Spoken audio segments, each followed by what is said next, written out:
We all remember Sean Strickland, right? The hot cup of coffee. Do we all remember that analogy? Because the first time you receive his message, it's usually pretty bad. You know, you don't like the guy. But then you go deeper into his story and then you start liking him, right? Same thing with coffee. At first, you don't like the taste, but then the caffeine hits and you're like, maybe I could do some more of that. Well, anyways, whether you remember him or not as a hot cup of coffee, Sean Strickland is angry. But I feel like he's kind of angry based off of his own hypocrisy. So what's up, guys, and welcome back to the channel of Nwadei MMA, where I give you my thoughts, but more importantly, ask for you guys' thoughts, because you guys are the MMA community and I need you guys' thoughts to keep this thing rolling, you know what I'm saying? And in this video today, we're going to talk about the hypocrisy of Sean Strickland and why he is angry at pretty much the world. And we're going to get into UFC Saudi Arabia with Khamzat Chimaev headlining against Robert Whittaker, along with a few other great matchups on that card as well. We're going to give our early predictions for the fight, discuss a couple of topics based off of their styles and who I think might win, give a little early prediction, and talk about all the shit that's been going on recently. So guys, if you enjoyed this content, MMA news, fight reactions, breakdowns, then go ahead and give this video a thumbs up to see more of this content in the future. And don't forget to subscribe and leave your comments and thoughts down below in the comment section. With that being said, let's go ahead and get right into it. This is Nwadei.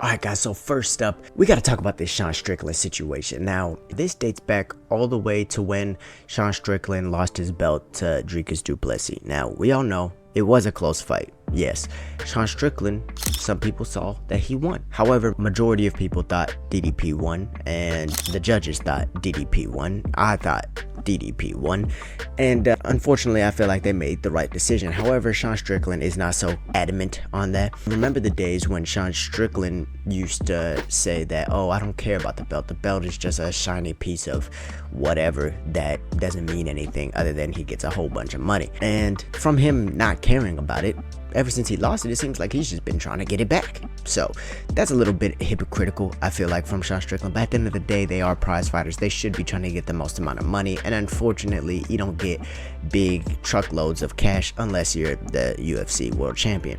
So it's understandable why he's asking for this rematch. And he's going a little bit crazy. He's talking about the fact that he's been fighting in liberal countries and that's why he's been getting robbed. And speaking about Canada, and that we all know that it was fixed and whatever the case may be, he was talking about how Dana thought he won that fight, the fans thought he won that fight, and this sport is supposed to be for the fans. DDP wants the rematch, and they should be rematching. Why is he saying all this? Well, he's saying all this because the #1 contender match just got announced between Khamzat Chimaev and Robert Whittaker. Well, I have a few thoughts about this as well, because at the same time, while I am extremely excited for Robert Whittaker versus Khamzat Chimaev, and we're going to break that down in a few moments here, but while I'm excited for this, should it be the #1 contender match? Robert Whittaker should be in there for sure. Khamzat Chimaev? That's a bit more of a question, because let's just be real. That fight with Kamaru Usman was a draw. You can let me know what you guys think about that in the comments down below, but as far as I'm concerned, he won that first round 10-8. I'm okay with that. The second round, Khamzat Chimaev lost to Kamaru Usman. Usman was more active, landed the harder shots, did more damage. In the third round, he took Usman down. That was after eating a bunch of shots. So why was he taking him down? He took him down because he ate damage. It did relatively no damage on the ground, even though he had him down for about like 2 minutes of the round, 2 to 3 minutes. So he had the duration but didn't have the dominance, because Usman was constantly moving and he couldn't get off damage, and didn't have the damage as we just talked about. When Usman got back up, he also landed the harder shots. In my opinion, I think that was a draw, because Usman won 2 and 3, and if you didn't count that first round as a 10-8, then Kamaru Usman won. I felt like they should be running it back. However, Kamaru Usman actually said on his podcast with Henry Cejudo, yes, the new pound for pound podcast, that he talked to Dana about the rematch. He wanted a 5-round rematch. He wanted a full camp for it. Dana said it doesn't make sense for us right now. Yes, they're gonna use the fact that Khamzat Chimaev beat Kamaru Usman, use it as a reason for why he should be fighting for the title. And while there's some skepticism on if he should be getting this title shot at middleweight, considering he hasn't beaten a real middleweight other than Gerald Meerschaert yet, he is still having to fight the maybe 3rd greatest middleweight of all time in Robert Whittaker, right? So he is gonna have to earn this title shot, so to speak. Now, do we feel like he should be rematching Kamaru Usman? I guess that's just up to popular opinion, right? However, he's fighting Robert Whittaker. We couldn't be more excited about it.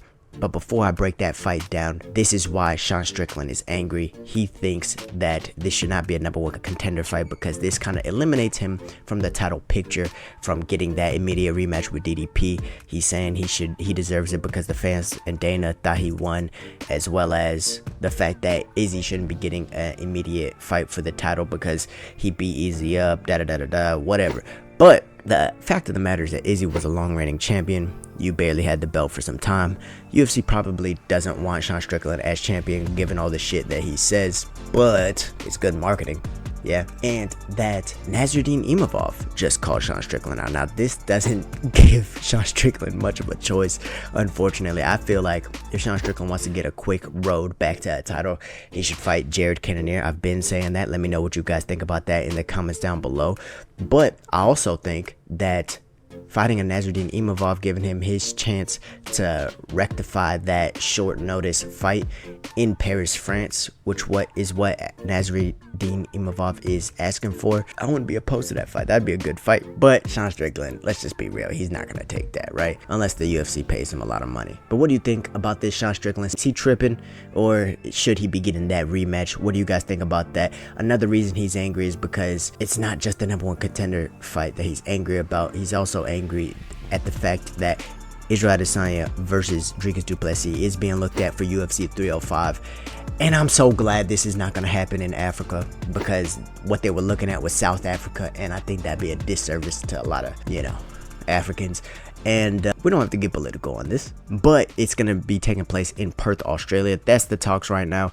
It was looked at to be on UFC 300, but hey man, I'm fine with it being a little bit more time. Both people get to the fight healthy. Both people get to have a full, strong training camp, and we get to see who the better man is.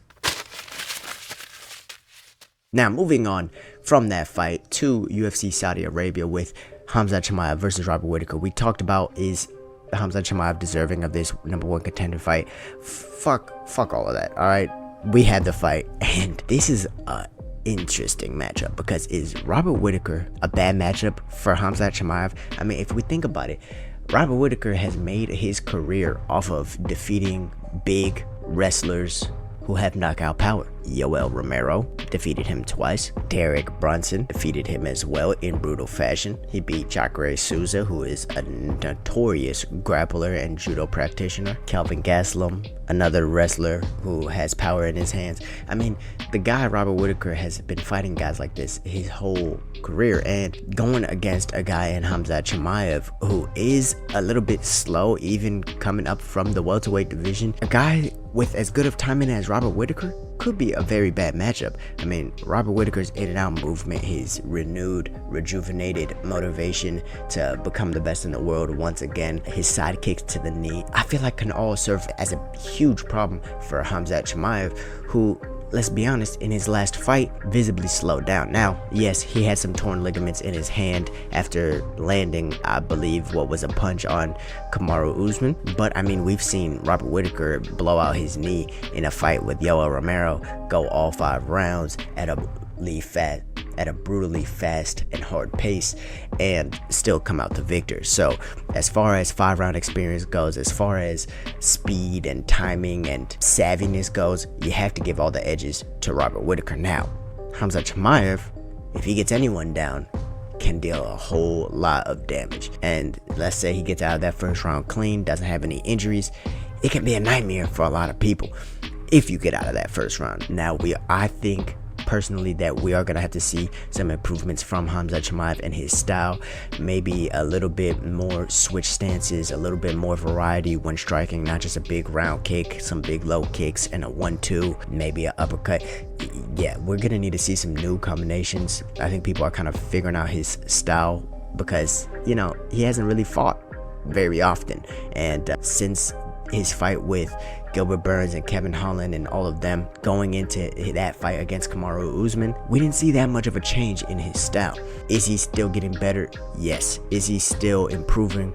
Yes. But has he improved enough to beat the third greatest middleweight of all time, Robert Whittaker? I don't know. And by the way, guys, just a little tip. If you're planning on betting on this fight, I did choose Robert Whittaker over Paulo Costa. And even though Robert Whittaker's been through a lot of wars and his chin has been tested time and time again, he's going against another big middleweight, probably bigger than him, a guy who's looking to wrestle but also has good power in his hands. I feel like every time I down Robert Whittaker's chin, he proves me wrong and comes out with a dub. And that's kind of what I based my pick on last time. So if you guys are wondering who to pick with this fight, are we doubting Robert Whittaker's chin after eating that crescent kick from Paulo Costa?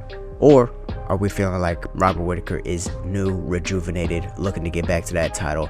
And can he come out on top? Who do y'all got winning this fight? What do y'all think about that breakdown? I'm going to go into a film analysis the next time I talk about this one. So let me know when you guys want that one to drop. However, also on Saudi Arabia, and this is something that the UFC has been doing, Alexander Volkov and Sergei Pavlovich were said to be scheduled for UFC Saudi Arabia. However, neither of these people knew about it. They both had their surprised thoughts and reactions to this fight, and considering that they actually have trained together and have been cordial in the past, they're both saying that they actually don't want to fight, and the UFC announced it without either of them knowing. Volkov is saying he was supposed to be scheduled with Yailton Almeida and doesn't know how this fight was the one that got announced and is happening. They both are saying they don't want it. They're both cordial. What do you guys think about this? I think that the UFC gets a little bit ahead of themselves sometimes, trying to force people to fight. However, that could be a top contender spot if they do choose to fight. But yeah, so that card might not be as stacked as we thought it was going to be, at least for a fight night.